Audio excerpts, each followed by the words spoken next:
us today for some reasons.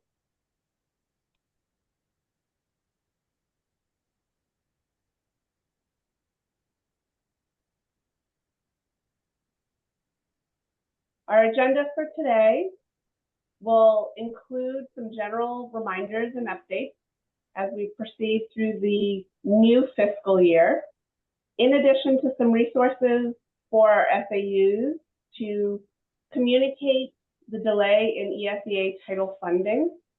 We'll also go into title-specific and team-specific updates.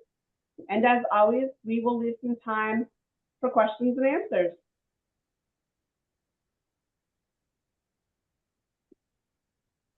The very first item we want to draw your attention to is the funding balances of the programs that are represented here within this office hour. So ESEA, which incorporates SIG, as well as IDEA and adult education. Multiple fiscal years are currently available for different programs. So we also draw your attention to the period of performance and the balance. We know that we are entering a fiscal year that is unlike any other fiscal year. So we feel that this information is even more so important for you folks to think about carryover funds and utilizing funds in approvable manners that have been denoted in your application. So again, just drawing your attention to this information, encouraging you to submit reimbursements and invoices as soon as possible, but also hoping that this helps the conversation at the local level.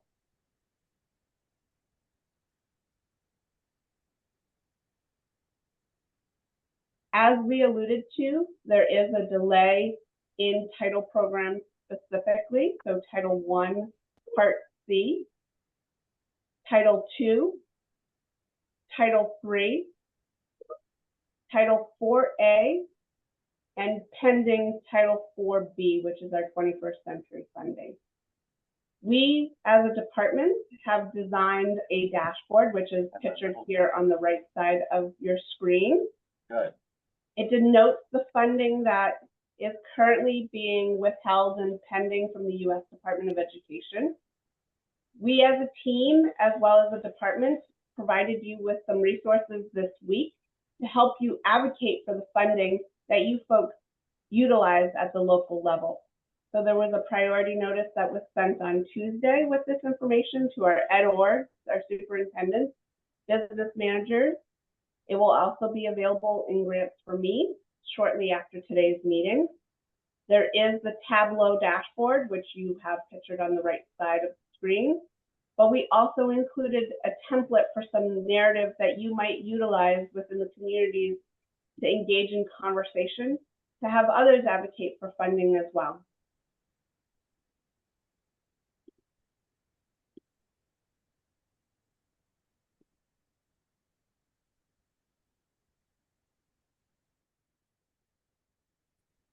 So here are some reminders that we would like to point out in this new year about substantial approval.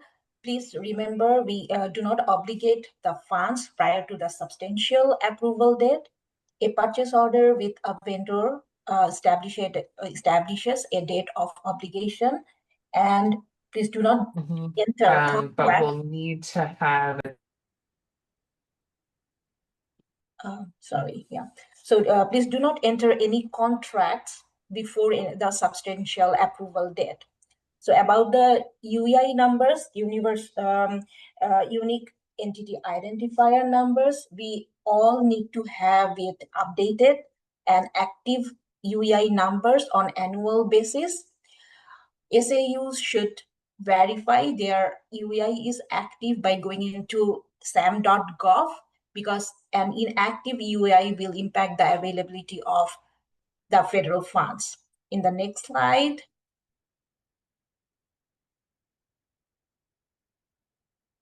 Yeah, so here is a snapshot from sam.gov where you can go into and check if your registration, if there is any active registration by clicking on the check entity status. If you need to renew it, you can click on renew entity, and you can renew and activate your account. And if you haven't registered with sam.gov, you can always click on Get Started to register and have your UEI. And one thing we have noticed that there is a check mark that has not been checked by some of you, and that's why we are not able to see it. So that check mark is very important to be checked, because it will make your UEI publicly available. So please make sure you check that checkbox. So funds that are expiring on 9/30 can be obligated until 9/30. However, be mindful of the requirement that when utilizing the funds for purchased services, you can continue to use the funds for services within the liquidation period, provided they were timely and meaningfully obligated by 9/30. Obligating a contract on 9/29 for services to be rendered mid-October would not meet the definition of timely obligation. If you are in doubt, please reach out to the applicable federal program manager or fiscal lead. Travel and coursework must be completed prior to 9/30.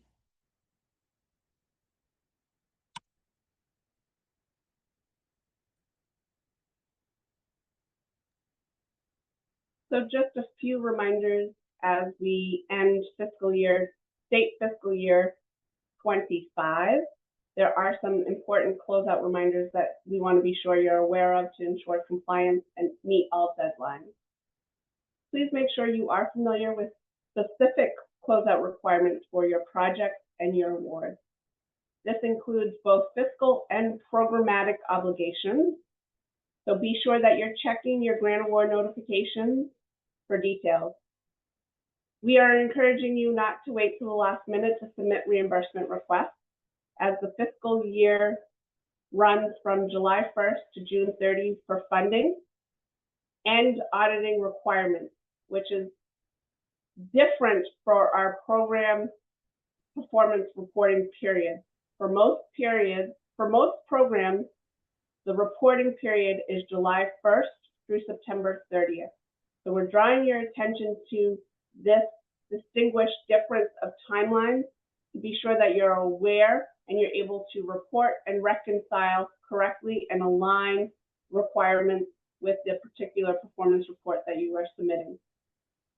To be able to accurately report expenditures for performance reports, be sure to complete all reimbursement requests through September 30th. Be aware of the program period of performance, which I denoted, especially for programs nearing the end of the period of performance, such as ESEA FY23 funding, which means all reimbursement requests will need to be submitted by December 15th in an approvable form to be able to receive invoice reimbursement on FY23 ESEA funding. Don't forget to finalize the FY23 closeout report, and this includes updating the performance reports and verifying that all financial data is accurate and complete. Lastly, remember that record retention is a critical part of the closeout process.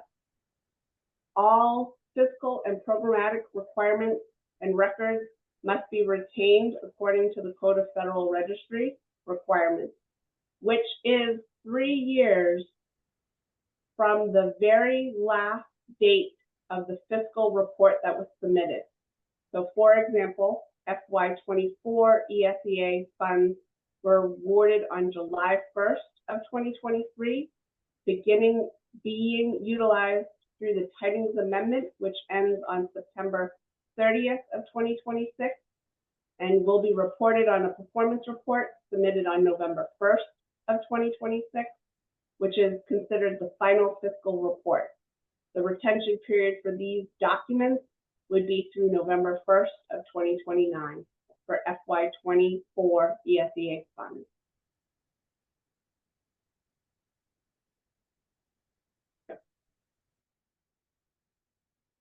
Okay, good morning, everyone. Timely drawdown of funds simply means it's the efficient and effective process for accessing your federal grant funds and utilizing those funds in a timely manner. Some of the key terms that you need to be aware of is the period of performance, the obligation, what an expenditure is in the closeout and liquidation period, which Shelley just went over with you. Please keep in mind that your period of performance begins with the substantial approval date of the SAU's application for funds. And as we know, there is a delay in certain ESEA funding, Title II in particular. So you cannot obligate any of those funds or budget funds you don't have, right?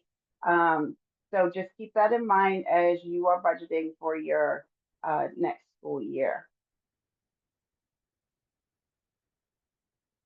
Also, we require quarterly invoicing, at least quarterly invoicing, for any subrecipient receiving $250,000 or less.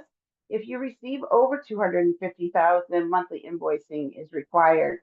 Always remember that reimbursement requests a bare minimum of a detailed expenditure report is required in Grants for Me when submitting the invoice. Also, keep in mind, a detailed expenditure report is different from a summary report. We need to have those details to make sure that all expenses are allowable and are obligated and incurred during the period of performance for that grant. Dates on the expenditure report should align with the service period entered on the request page in Grants for Me. Other documentation such as time and effort, invoices, contracts are requested upon request.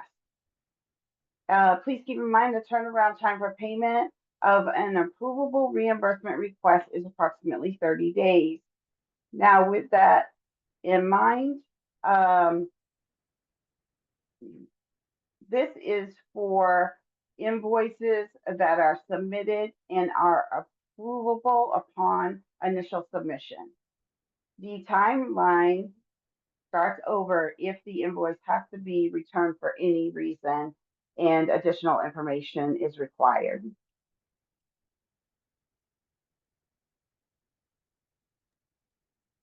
Hi everyone, Signe Lynch, McKinney-Vento Specialist with a few general reminders.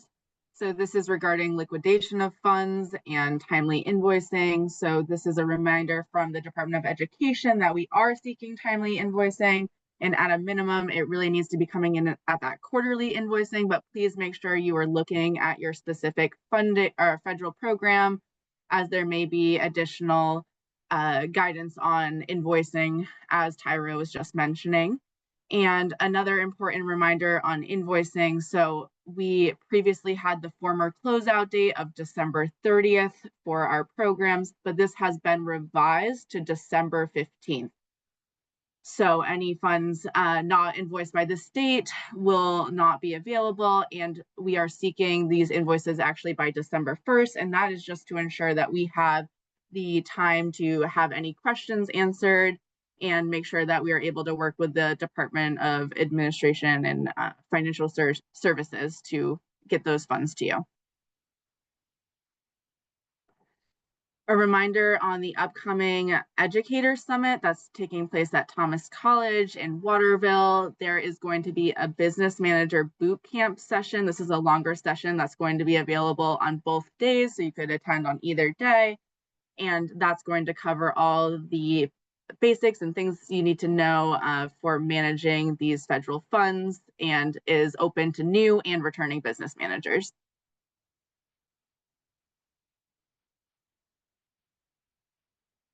And for the upcoming 25-26 school year, the federal fiscal office hours are going to resume in October. A reminder that those recordings, past recordings and sessions are available on the Office of Federal Programs website, and the next session is going to be on October 23rd at 10 a.m.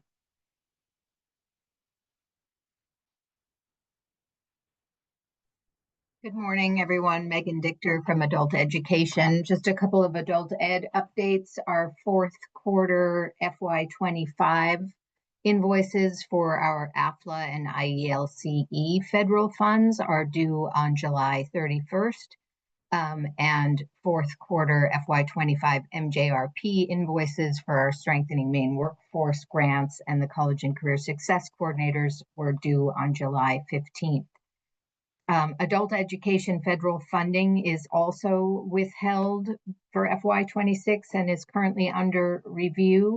But the text you see on this slide was also sent per email on July 11th to all of the business managers of our 9 fiscal agents, just reassuring you that although the FY26 funds are currently withheld, programs can continue to invoice against the FY25 funds until those funds are fully expended. And if you have any questions, my email is there at the bottom of the slide. Thank you. Good morning. My name is Emily Dowdy. I am representing the Career and Technical Education team today. As a reminder, our fiscal year 2026 Perkins applications are due. To date, we have approved all of our post-secondary applications and about half of our CTE secondary applications. The team will be reviewing these on a rolling basis, and we encourage you to get those in as soon as possible. The final date to submit invoices for fiscal year ARP and MJRP funds is September 30th. Our invoicing for all active grants needs to follow the quarterly submission schedule that we've referenced quite a bit on the call already today. Quarter 4 invoicing for Perkins, Perkins Reserve, and industry grants is also September 30th. As a reminder, our team hosts weekly drop-in office hours. Those occur on Tuesdays at 3 o'clock. And as always, please reach out to Melissa Sherwood with any questions you might have. And I'll turn it over to Child Nutrition. Thank you. Good morning. My name is Jody Truman from the Child Nutrition. I'm the Child Nutrition Financial Specialist. Just have a few updates. The 2026 Child Nutrition Annual Application is now open, and it is important that each district submits this application by August 15th. Applications must be approved before the first day of school to receive funding. This is completed by your child nutrition filer, which is usually your director or manager of child nutrition. The process also requires several documents, some of which must be signed by the superintendent or legal agent from your district. Make sure that your district is gathering the completing the documents well in advance to avoid any delays. Additionally, we'll be checking each district's UEI number to confirm it's properly registered. It's essential to make sure your UEI has an approved registration, as this is a requirement for processing the application. As we close out the SY 2025, the 2025 annual financial report is due by September 1st. This report must be submitted in CNP Web before any claims for SY26 can be processed. This means that if you have any outstanding claims for the upcoming school year, they cannot be paid until the report is complete and submitted. We recommend that you collaborate closely with the child nutrition director to gather all necessary financial data to ensure everything is in order before the deadline. The child nutrition filer, director, manager, again, has the access to complete this report in CNP Web. The earlier you start working on this, the smoother the process will be, and it will help avoid any last minute stress. And that is it from Child Nutrition. Thank you. So in regards to ESEA federal programs, we've mentioned the delay in allocations. There has been some or multiple priority notices, but the one that we draw your attention to here. In addition to the dashboard public notice, we've also sent out at the beginning of the month a notice that indicates that Title I and Title V are the final allocations within the Grants for Me platform. We are encouraging all of our SAUs to submit their consolidated application by August 1st. That is the due date. Again, that will only incorporate Title I and Title V, because those are the titles that have been finalized and awarded to the Maine Department of Education from the U.S. Department of Education. The quote here is essentially the information that we have on hand in regards to those pending and delayed titles. This is the email that we received on July 1st about Title 2, Title 3, Title 4A, Title 4B, Title 1C. So again, we will continue to operate with Titles 1 and 5, and those can be approved for substantial approval as soon as the application is submitted and reviewed by your program manager. And we hope to have more information to you as soon as possible once we are informed of next steps from the U.S. Department of Education. And as you know, we received a Tidings Amendment waiver approval for FY24 funds. They now expire September 30th, 2026. And folks, just so you know, this doesn't mean just drop FY24 funds and not look back and see what you still have available for those funds. Get your invoices in as soon as possible. We also received a waiver for the requirement for FY25 Title I carryover, and excessive carryover is any amount above 15% of your Title I allocation after transfers at the end of the first 15 months of the grant. This only applies to recipients of $50,000 or more in Title I funds. Performance report requirements, successful performance reports take a lot of communication between your business office and your ESEA coordinator. The performance reports for FY25 funding will be due November 1st, and this is where you report all expenses through 9/30/25, and those expenses must be invoiced for before you will receive an approval for your FY25 performance report. Also, your FY23 ESEA consolidated grant application must be closed out before you receive an approved performance report. If you do not receive an approved performance report, this does impact your ability to invoice for funds for expenses after 10/1/2025.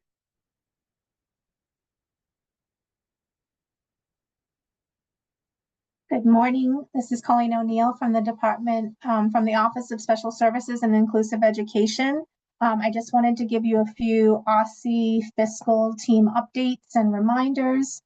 As we start the new year and invoicing is starting to flow through, we just wanted to give you some updates about some requirements that are going to be needed to be submitted with invoices. So we are going to be looking for a copy of or a sampling of your contracts. So if you're submitting an invoice for contracted services, we'd like to see a copy of that executed contract with your vendor.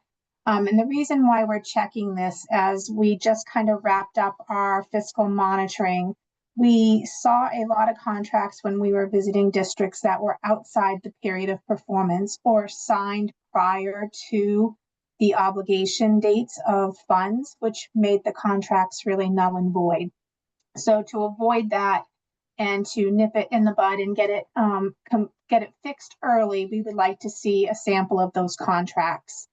We also found that the requirement for checking SAM.gov for disbarment or suspension wasn't really being documented the way it should be.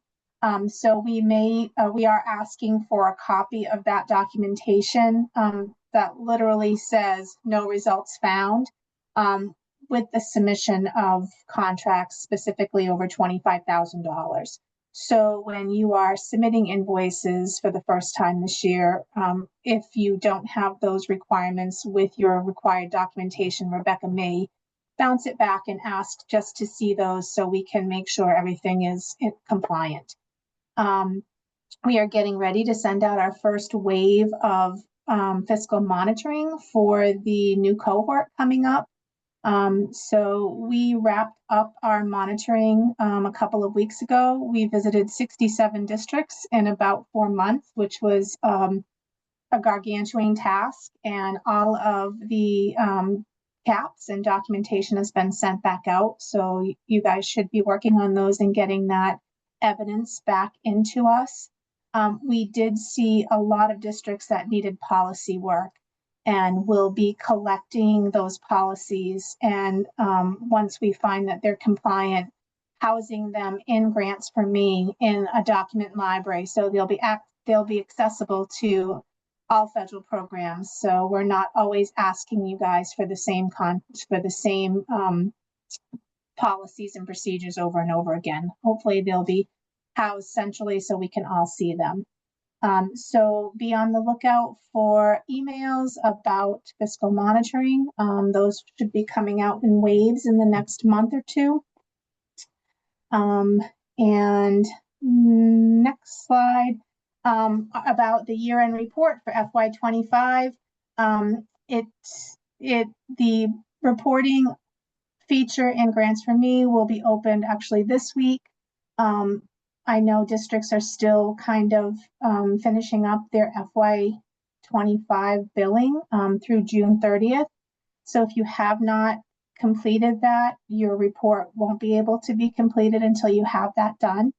Maintenance of effort and excess cost are still not working in Grants for Me, but they wouldn't be available to you anyway until you've completed your fourth quarter financial uploads to MEFS. So we'll revisit that when that is done. We're looking for the first year of expenditures. So we're looking for everything that was spent from July 1st, 2024 through June 30th of 2025. And those are the expenses that you're going to want to report on your year-end report. And we are available for help. We're going to have an office hour in August to kind of go through the year-end report. So if there are new business managers or business managers who would like a refresher course on how to complete the year-end report, and special ed directors, we will be sending word about that shortly. And that's it from the ESEA team. Good morning, everyone. My name is Julie Smythe. I direct the Office of School and Student Supports. And before I get into updates on our federal grants, I just want to mention that trainings for Regulated Classroom have reopened and are on Emily Daniels' Facebook page. If any of you are familiar with that term and want to make sure that your team members get registered, please make note of that and reach out if you have any questions. But two federal grants that are within our Office of School and Student Supports are the EASE grant, Expanding Access to School Environments, which was supposed to be a 5-year grant, but we received a note of non-continuation in April from the federal government. So that just increases the importance of our annual convening. If you are one of our 9 districts and you are not aware of the annual convening, please talk to your superintendent or assistant superintendent, as we still have a few slots open and would love to see you a part of that 2-day event at the University of Maine at Orono. This just shows you the percentages, the performance periods, how those 9 subrecipients received up to, or the grants totaled $1 million.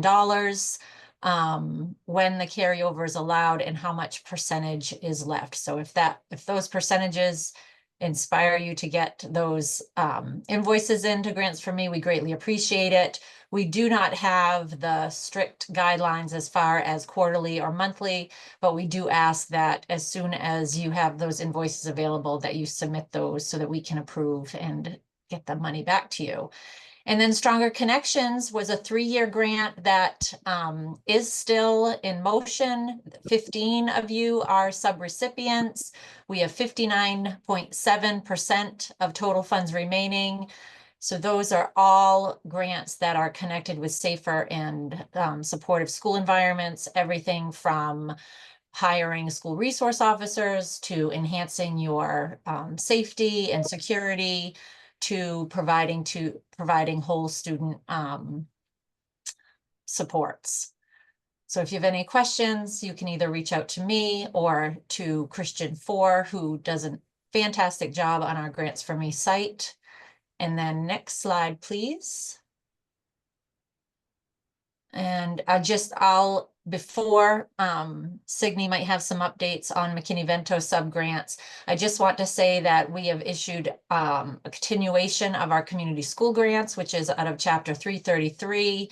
For those of you who deal with our old-fashioned paperwork, we are working to get our community schools grants on Grants for Me for our next iteration, which would be next spring. So thank you for your patience with us and for getting those invoices into us as well. So anything community school related, please reach out to me or to Ann Hannah. And I think I'm turning it over to Signe. Yeah, just a couple of quick things for McKinney-Vento and homeless education. So McKinney-Vento subgrants, those are our federal funds. Those are only currently funding 8 SAUs, and we are in a 3-year cycle of that. So the next RFA won't be till spring of 2027. And then I just wanted to provide a very brief update on the Preventing Student Homelessness program. This is state funded, but I know that there's this is a Grants for Me program. Our federal programs gets questions on this program as well. We are doing a reallocation that's going to be available for participating SAUs in the FY25 funding application. And within that, we have revised, and because this is state funding, this is a revised FY25 timeline of obligation by March 31st, 2026, and final invoices received by May 1st, 2026. So I will be sending further updates to all of the participating SAUs on that, but I did want to highlight that here to the folks in the room today.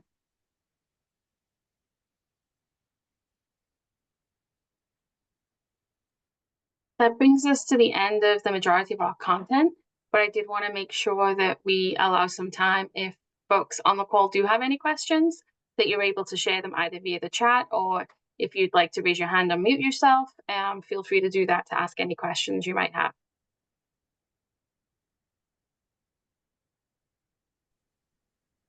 This is Chris Franklin at RSU 22. Adam and I had the same question about access to GEMS, and that it seems we can't get there anymore, but there are some things I would have liked to get from there before it's gone forever. Shelley, do you want to take that from Sure. your response in the chat? So it is likely, if you're looking for a copy of an application, that the former ESEA team has that downloaded and saved onto a shared drive that we would be able to share with the district. In regards to financial records, those financial records are most likely housed directly in the SAU local files. We no longer have access to GEMS, both at the local level and at the state level. All right, thank you.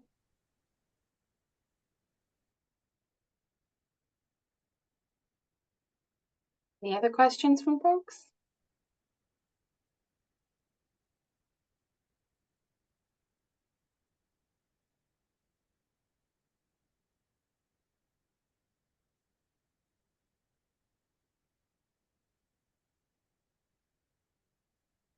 Okay, not seeing anything.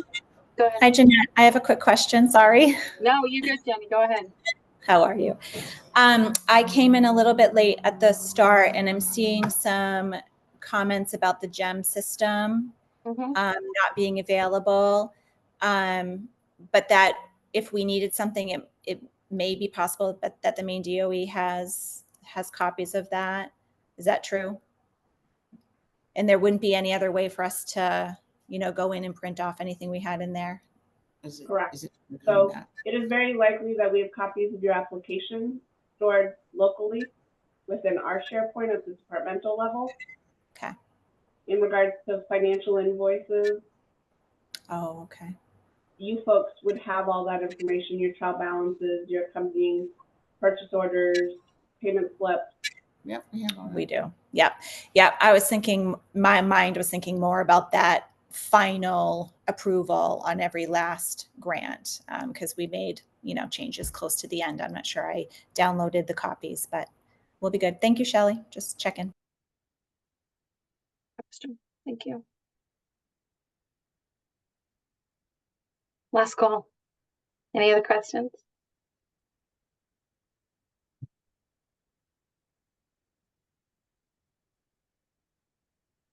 All right, the reminder of team office hours. So I've listed a number of teams here within federal programs in general across the department that do hold monthly office hours.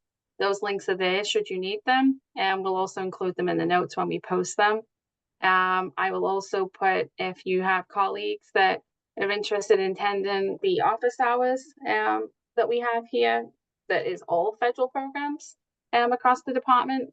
I've just put the link in the chat there to be able to register for that. And we'll continue to send reminders through Grants for Me regarding these, so they're on your radar.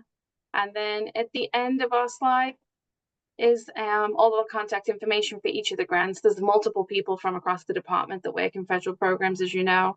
So we've made it a nice succinct list, so you have those contacts at hand. And then, of course, if you ever need anything, we're online, and there's multiple mechanisms for you to be able to contact us. You have the contact information from the prior slide for email addresses. We're always here to answer questions, be a support and a resource whenever you need it. So please don't hesitate to reach out if you need anything. Oh, Kathy, that link's not working. Let me make sure. I will get that link and I'll send it out in the summary to make sure that it is. Thank you for letting me know about that.